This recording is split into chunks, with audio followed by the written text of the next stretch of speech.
Hello, everyone. Charles Watts here. Welcome back to Inside Arsenal. It is Thursday. I hope the day is going well wherever you're watching or listening to this around the world. We are slowly edging our way towards the weekend, aren't we? Unfortunately, of course, it's a weekend without Arsenal involved. We're going to have to wait until Tuesday to get back to Premier League action. But at least domestic football does return this weekend to keep us entertained. Still, there's plenty to talk about today. We're going to talk about Bukayo Saka, who is very, very close to return now. Could well be in the squad to face Fulham on Tuesday night. So I'll talk about that. I'll talk about an unbelievable night for the Arsenal women last night at the Emirates. A comeback for the ages in North London, secure a famous win and book their spot in the Champions League semi-finals. So we're going to talk about that. Got reaction from you guys about that as well. Going to talk about Martin Zubimendi amid reports that Real Madrid are really pushing to beat Arsenal to his signature. Going to talk about Hugo Ekitike, who again has been in the news linked with Arsenal. Got other questions from you guys as well. So although we're still a few days away from Arsenal returning to action, we still do have a jam-packed show to squeeze into the next 20 minutes or so. And myself and James Benge are going to be sitting down a little bit later on today for Inside Arsenal Extra Time. So if you want us to discuss anything in that, please do help us out here, because I'm thinking, what on earth are we going to talk about a little bit later on? I'm sure we'll find something. But if you want us to talk about anything, give us a question, comment, opinion on anything, then we'll pull them together as usual and get them included in the show. We're going to record that at about 3 p.m. UK time today. So you've got probably until about 2:30 p.m. to get your questions and comments in to have a chance of getting them in the show. So yeah, look forward to that a little bit later on. But first today, let's talk about Bukayo Saka. That's not the right slide, is it? There you go. Bukayo Saka. Let's talk about Starboy, who, according to people that I've been speaking to, is now very close to a return and could well be, if all goes well, could well be in the squad to face Fulham on Tuesday night. What a wonderful moment that will be to see Bukayo Saka back in action. The last 2 weeks, obviously doing lots and lots of ball work out on the pitch by himself, waiting for the international players to come home and then join in with full training. And if nothing goes wrong, and they believe he is ready, and it will be a late decision. You know, I'm not saying he's definitely going to be in the squad for Tuesday night, but at the moment, he wants to be involved. Arsenal hope that he will be involved, but a late decision will be taken. They're going to be cautious. They're not going to just chuck him into the squad if they don't think he's ready. They've got to, all the medical staff have got to agree. All the data has got to agree. Mikel Arteta's got to agree. Saka's got to agree. But there is a very good chance, or there's a good chance, that he will be involved against Fulham on Tuesday night. I'm not saying he's going to start. Of course he's not. But could well be getting some minutes from the substitutes bench on Tuesday night. But like I said, it's going to be a late decision, but the signs are pretty good. You know, he's desperate to be involved against Real Madrid. Arsenal are desperate for him to be involved against Real Madrid, and he needs to get some minutes before those games. I know there's going to be a bit of fear when it comes to Saka, but he's been out a long time. It's not like they're rushing him back or anything like that. It was always sort of early April was going to be the date that they wanted him back from the first time he had surgery. You know, he was always working to around this time, and the recovery's gone well, the rehab has gone well. Saka's feeling good by all accounts, and he's really desperate to play. So yeah, fingers crossed. I can't wait for the roar when Bukayo Saka comes off the bench on Tuesday night against Fulham. It is going to be a very special moment for him, for Arsenal, for the fans. You know, he's been missed. Obviously, he's been missed. It was on my birthday. He got injured. I was in Lapland. I remember I was on a coach going to a various Christmas event with my kids, and I had another dad on the coach was sitting next to me. He was an Arsenal fan, and I was looking at my phone, scrolling through, and I just saw the news that Saka had got what looked like a serious injury, and I just turned to the guy. I was just like, "That's it. The season's done." And I know you don't want to be known as a one-man team or anything like that, but I genuinely thought at the time, I mean, that just felt like a title ender when you lost Bukayo Saka for a proper serious amount of time, and it's proven to be the case. Of course, not the only reason, but it is proven to be the case. So, going to be huge to have him back, and if he could be involved against Real Madrid, maybe off the bench in the first leg, maybe start in the second leg, maybe start in the first leg. Who knows? We'll wait and see. But yeah, really good news on Bukayo Saka, providing all goes well between now and probably Monday evening or Tuesday morning maybe, then he could well be involved against Fulham on Tuesday night. Let me know your thoughts on that. How happy are you about it? Are you going to be nervy about Saka's return? Are you going to be excited? Let me know your thoughts on it in the comments below. Right, Martin Zubimendi obviously has been linked heavily with Arsenal of the last few months because they are really, really pushing to sign him. They've been putting a lot of work into Martin Zubimendi. Um, but obviously nothing's been done. We know that. And there's always been the Real Madrid thing sort of lurking in the background with Zubimendi in the last few months. And certainly the reports in Spain at the moment suggesting that Madrid are now making very, very firm, concrete moves to try and win the battle, get ahead of Arsenal in the pecking order for Martin Zubimendi. Aaron's got in touch here, says, seeing the news out of Spain that Zubimendi may be closer to Madrid than us didn't really make me feel anxious at all. He's a good player, but I don't want him at all costs, especially that it will make Rice players an 8 long term instead of anchoring midfield. What are your thoughts on this signing? Would you rather have him, another 6, or a more attacking 8? Me and James spoke about this in last week's extra time. Zubimendi wouldn't be my priority if I was Arsenal. Obviously, I'm not making the decision to Arsenal. He wouldn't be my priority. I have to say, I think I would probably prefer another more attacking option as a number 8 than a number 6. But I know a lot of people disagree with that because a lot of people don't think Declan Rice can play as a 6. Personally, I think he can. And I'd quite like to have another different sort of option as an 8. But I can see why Arsenal are really targeting a 6 because they're going to be losing Jorginho and Thomas Partey, both, as expected, looking like they're going to leave on a free transfer. And Zubimendi is probably the most attractive one out there on the market. So they have put a lot of work in. They will be disappointed if they don't get Zubimendi. I'm not going to be heartbroken by it, I have to admit, if Real Madrid do get him.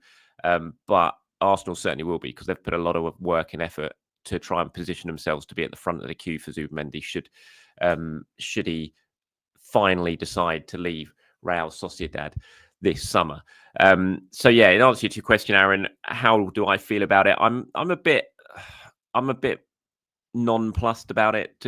He's a really good player, no doubt about it. I haven't seen loads of him, but he's clearly a really talented player in that position in number 6. You don't have Real Madrid, Liverpool, Arsenal chasing you if you don't have something about you. So, I'd be happy if he signed, but if he doesn't, I wouldn't be devastated by it by any means. It'd be interesting to see what Arsenal do if they do miss out on him, having put so much work into trying to get him done. Do they then turn their attentions to another 6, or do they change their sort of long-term thinking and maybe go back to Declan Rice playing as a 6 and move for another player in that left 8 role? We'll have to wait and see. But lots of you have been getting in touch asking about Zubimendi, so we'll have to see how it plays out. But just because all the reports in Spain at the moment saying Madrid are pushing doesn't mean, by the way, that Arsenal aren't going to get him. We know how the Spanish media works when it comes to football transfers, so we'll have to just wait and see on it.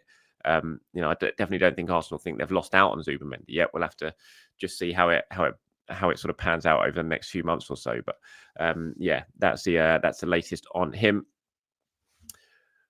What a night at the Emirates last night. What a second half. I said it at the start of the show, a comeback for the ages. You go back to the Bayern Munich game when Arsenal women did this, and then to replicate it against Real Madrid, fresh on the back of Real Madrid's win against Barcelona at the weekend, 2-0 down going into this game, to come back the way they did. It was just a remarkable night. The atmosphere, the noise, the goals in the second half.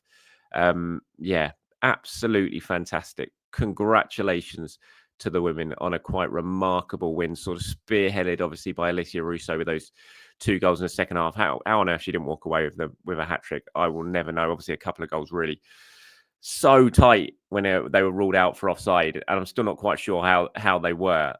We haven't seen the lines. Well, I haven't seen the lines drawn on either of them when it comes to the VAR decision. The first one especially, I mean, they'd already kicked off before the referee sort of signalled that it was actually ruled out for offside. But it doesn't matter in the grand scheme of things. It was just a fantastic performance from the women. I thought they were good in the first half, to be fair. Didn't get themselves a goal, but from the second Russo scored early on in the second half, perfect start within about 45 seconds. They were just brilliant. Chloe Kelly down the right. It was her cross, obviously, for Caldente to head home the second. Russo, brilliant finish to make it 3. Russo's just come alive under Renee Sleggers. That's the striker we all thought Arsenal was signing when they initially got her a couple of years ago. Absolutely flying at the moment. And as I said, so unlucky not to get ourselves hat-trick. It easily could have been 4-5, 6-0 on the night. Real Madrid basically offered very, very little until right at the end in injury time and the breakaway, when it got a little bit nervy, as you would expect when you're just trying to see the game out to make sure you get the win. But fantastic win, setting up obviously the semi-final against Lyon. Unfortunately, second leg's going to be in France. It'd be nice to have the second leg at the Emirates for that one, but hopefully a big performance in the first leg could set the girls up for a final appearance. Slegger's talking about after the game. She said, I think you see today that the players came out full of belief and executed the game plan with so much intensity. They energized each other and the crowd, all the fans in the stadium. They energized the players. We tried to do our duty and do the same thing back. I think it was a great performance. I'm happy with the result, of course. I mean, she's done a remarkable job since she's come in. Really, really has. The way she's turned things around at Arsenal, breathed new life into this team. And, if they could go on and win themselves a Champions League, what an unbelievable moment that would be. Lots of you getting in touch to offer your congratulations. Carl there says, today we wake up feeling the absolute joy that is knowing Alicia Russo is a gunner. Mariona Caldente and Alicia Russo are turning out to be inspired signing. Let's all show some love for this amazing women's team. Yevon says, hi, Charles. An impressive win by the Arsenal women. What a comeback. Lyon awaits. It's going to be a tough test, but Sleggers has installed belief in this team. They can beat anyone on a good day. Mariona Caldente, what a player. The men's team lacking such a profile in midfield, a deep line playmaker who can free up Odegaard to attack more. I won't be angry if Arsenal miss out on Zubimendi. Personally, I'll go for an attacking 8 and drop Rice into the 6. We need to see him there more. He plays that position so well. It's a shame we haven't seen him in that natural position more. Aiden, I can't pronounce that, I'm afraid. Ada, I'll say. What an unbelievable performance tonight by the women's team. The second half, they absolutely blew them away. Could have been 7-0. Honestly, it was tremendous, almost perfect display. You can only remember 1 or 2 Madrid chances in the full match. How on earth that disallowed goal for Russo at the end was onside. It didn't cost us, thankfully, and now a huge Easter weekend at the Emirates against Lyon. A couple more here. One from Femi says, what a win for the ladies. Dominant display and well-deserved. Kelly Russo was so good. Dom Soler coming up clutch at the end. Indeed, she did. Hopefully, the men can do the same in a few weeks' time. And Awi says, what a performance from our ladies. Absolutely magnificent. I think that's a great way to end it. Absolutely magnificent. That's what it was. Remarkable night in North London, setting up another special night to come against Lyon, no doubt. And I'm sure it's going to be absolutely jam-packed at the Emirates for that one. Semi-final with the Champions League for Arsenal. Is this a good omen? Arsenal coming through in the quarterfinals against Real Madrid. Is this a good omen? We'll wait and see. Fingers crossed that it is. Congratulations to the women. Right, Hugo Ekitike. I got that name. Honestly, if Arsenal end up signing him, I'm gonna have to really get myself clued up on how to do it. I stumble over it every single time. Aaron says, so the transfer news popped up. I'm not going to talk about Zubimendi because we already talked to him. But you said the other one was about Hugo Ekitike from Frankfurt. I think he's an interesting prospect. Like you said, a scenario including signing Isak in the summer doesn't look very likely at the moment. We know Sesko is also high up on the list, but Ekitike, he still needs development, so much more of a Sesko type product, but he was very similar style in the mix to Havertz and Isak. So Arsenal being linked with him does look reasonable. What do you think of the recent transfer rumours? Well, just I've already spoken about Zubimendi on Ekitike. He's a player who is clearly pushing for a move this summer. Him and his agents, you can see by the way he's in the news at the moment that it appears, and I imagine Frankfurt might be looking to cash in on him as well. So I think Arsenal and others are going to continue to be linked with him as we build up to the summer transfer window. Lots of clubs are looking for strikers at the moment. I'm sure he's going to be on the move. You don't have the record that he's had in the last couple of years and don't attract attention from some of Europe's top clubs. He's exciting. He's 22. He fits the age profile of Arsenal. He's a goal scorer. I think he's got 19 in Germany. He scored a hat-trick the other day for France against England, the England under 21s. I'm sure Arsenal were in the crowd watching that day with Maneri playing and involved. So I'm sure they would have been impressed by what they saw. I haven't seen loads of him, so it's tough to really compare him and what sort of his attributes would bring to Arsenal and whether it'd be a perfect fit. But he's certainly one to keep an eye on, I would imagine, because of his goal record, because of his age, and because of the fact that Arsenal are looking for strikers. And the Isak scenario you talked about, as I've said time and time again, I just feel it's so unlikely because of the money. I wouldn't sit here and say it's impossible because who knows in football? I'd have never expected Arsenal to sign Declan Rice for 110 million or whatever it was at the start of that year. Well, maybe I would because I knew in January it was happening, but you know what I mean. There was one stage I would never have believed Arsenal would have spent over 100 million on a player, and then they did. They went out and signed Declan Rice. They beat Manchester City to Declan Rice. I could never have envisaged that happening a year earlier than that.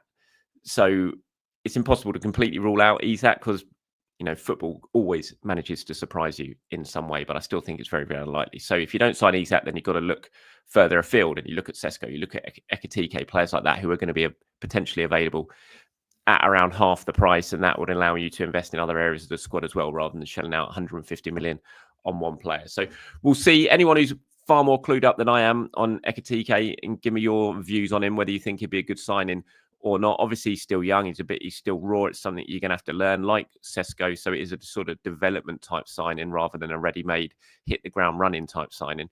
But if you've seen lots of him, let me know in the comments what you think of him and whether he would work at Arsenal.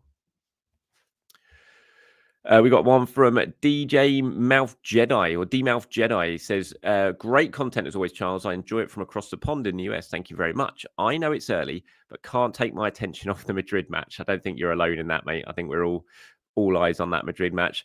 Any chance you think Arteta could go over back five? I'd love to see MLS and White as wing backs, with Timber slotting in as the third centre back, have double pivot of Rice and Partey with Odegaard in the hole. I'd put Saka, if healthy enough, up front with Martinelli.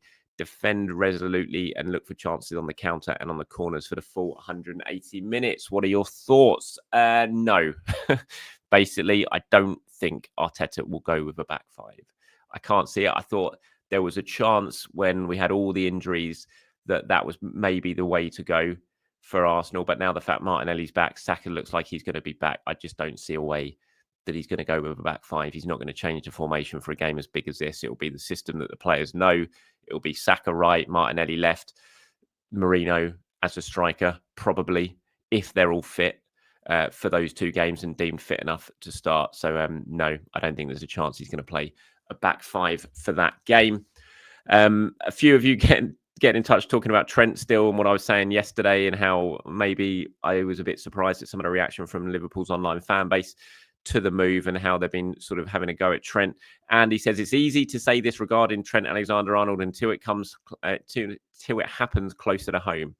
If it was us, I would be angry too. Loyalty just doesn't exist in football anymore. See, the issue there is, is Trent being disloyal? I'm not sure he's been disloyal. He's given years of service to Liverpool, through the academy, into the first team, through till his mid-20s, whatever he is now, 26. He's spent so long at Liverpool. Did he have to stay at Liverpool for his whole life? I just don't. I don't think he's really been disloyal. I just think he's got himself an amazing move, having achieved everything he can possibly achieve at his hometown club. I don't think it's not because he doesn't love Liverpool. It's kind of a business move at the end of the day, isn't it? I get it though. Obviously, if it happens to you, it's different. But I just look at this. I look at the ones that really hurt me as an Arsenal fan. Van Persie obviously really hurt me. Even though Arsenal got money for Van Persie, and Liverpool aren't going to get trophies, aren't going to get money for Trent. But Van Persie really hurt. Cesc really hurt because of the way they sort of went about the moves. And I know it was the right move for them. Don't get me wrong. I said that at the time it was the right move for them. But it still really hurt the way they went about it. And they sort of forced the issue, especially Van Persie, who Wenger had stood by so many times through all the injuries, through all the years. And he finally starts to produce at a top level. And then he goes off and kind of, and does it. So those ones hurt. I'm just, maybe it would. I mean, again, maybe it would if I was in the same situation. If this was Saka, for example, as the bottom one there says, if Saka gives us 1 Champions League and 2 Premier Leagues, I would still never be happy letting him go to Madrid for free. So yeah, maybe if I'm using the Saka example, but maybe it would really, really hurt, and I'd feel a bit let down by Saka if it were to happen. But I would absolutely understand his reasons for it. And if he'd won those trophies during his time at Arsenal, I'd still struggle to really hold it against him making a move to Madrid at this stage of his career if it was a similar sort of situation to Trent. Because Trent, as I said, he's kind of completed Liverpool, hasn't he? He's done it. He's been there. He's won the title twice. Well, he will have done when they win it this season. He's won the Champions League. He's won all those cups. He didn't cost him a penny when it comes to transfer fees. And so he's paid back all the wages that he's been given in what he's given to the team. So I don't know. Maybe it is just a case of it's not an Arsenal player, so I'm looking at it differently. Hopefully, I don't get to see it in reverse anytime soon when it comes to Saliba or Saka, but we shall wait and see. But thank you very much for getting in touch with your views on that. And that is it from me, everyone, today. Thank you very much for your time. As always, like I said, I'll be back later on with James Benge for Inside Arsenal Extra Time. So get down into the comments if you want us to answer a question or give our views on one of your Arsenal opinions. So Speak to you later, everyone. Have a good day. Bye bye.